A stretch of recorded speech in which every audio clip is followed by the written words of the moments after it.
नमस्ते सबै फेसबुक मित्रहरूमा। आज एउटा सानो भिडियो लिएर आएको छु। यो भिडियोमा देखेको दृश्य हाम्रो सुन्दर बस्ती बिर्सैन हो। यो बस्ती कोल्टी बजारको वारिपट्टि पर्दछ। हाम्रो सुन्दर बस्तीको यथार्थलाई भिडियोको मार्फत सम्प्रेषण गर्ने प्रयास गरेको छु। भिडियो विशेष गरी भिन्नै प्रकारको हुनेछ। यो ठाउँमा पहिले पुर्ख्यौली गाउँ नभए तापनि पछि आएर बस्ती बसेको हो। यो ठाउँमा अलग अलग ठाउँका मानिसहरूको जमिन रहेको थियो। पछि काम गर्न टाढा परेको कारणले घर टाढा जग्गा टाढा भएको कारणले पछि यतै घर लगाएर यतै बस्न थालेका हुन्।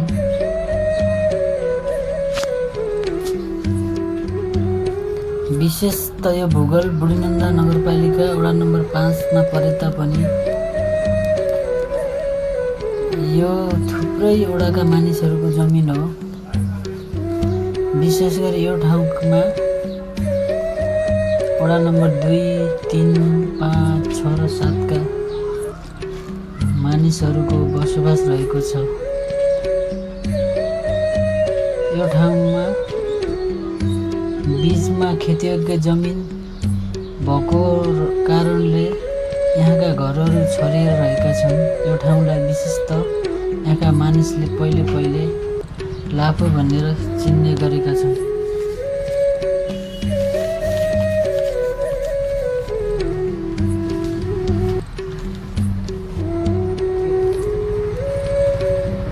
फेरि अर्को विशेष कुरा के छ भने यो ठाउँमा यति सानो छ, घरहरू अलग अलग छरिरहेका छन्। यो बस्ती सानो छ। यो ठाउँमा विशेष भिन्नै धर्म मान्नेहरू मानिसहरूको बसोबास गर्दछौँ। विशेष गरी यो ठाउँमा हिन्दू, बौद्ध, मुस्लिम र क्रिस्चियन धर्म मान्ने मानिसहरूको बसोबास रहेको छ। यति सानो बस्ती छ, अलग अलग घर छन्, तर हरेक सामाजिक कार्यमा भने एकजुट भएर अगाडि बढिरहेका छौँ। हरेक काम, समाजका हरेक काममा सबैजना मिलेर गर्ने गरेका छौँ। फरक ठाउँका फरक गाउँ, फरक धर्म मान्ने मानिसहरूका बीच पनि हरेक किसिमका चाडपर्वमा हामीहरूको सहभागिता रहन्छ। यो भिडियो बनाउनको खास कारण यो ठाउँ, यो समाज, यो सुन्दर बस्तीलाई अब केही समयपछि छोड्नु पर्ने बाध्यता भएको छ। त्यसैले यो भिडियो बनाइएको हो।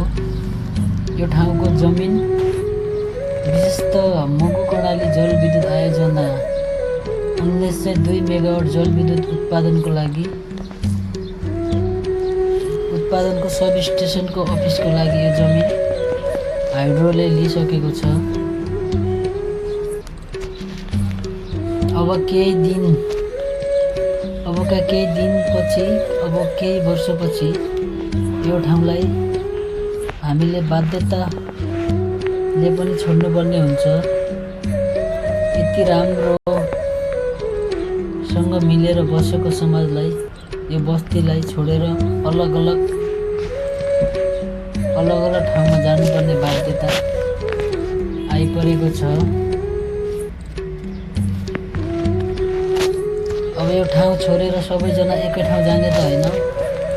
ठाउँ छोडेर कोही अलग ठाउँ जाने हुन्, कोही कतै जान्छन्, कोही कतै जान्छन् होला। त्यो कारणले यो भिडियो बनाएको हो।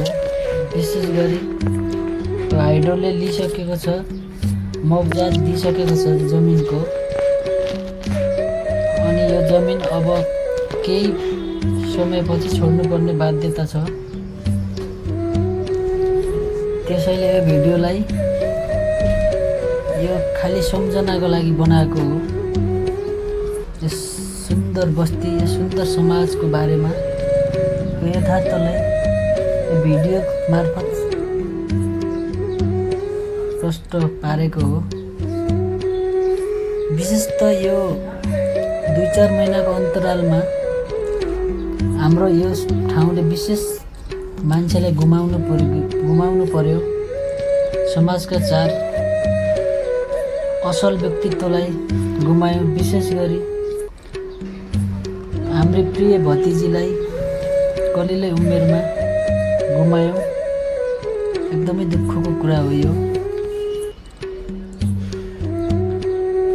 प्रिय व्यक्तित्वलाई गुमायौँ। सबैजना गुमाएका 4 जना व्यक्तित्वहरूप्रति भावपूर्ण हार्दिक श्रद्धाञ्जली व्यक्त गर्दछु।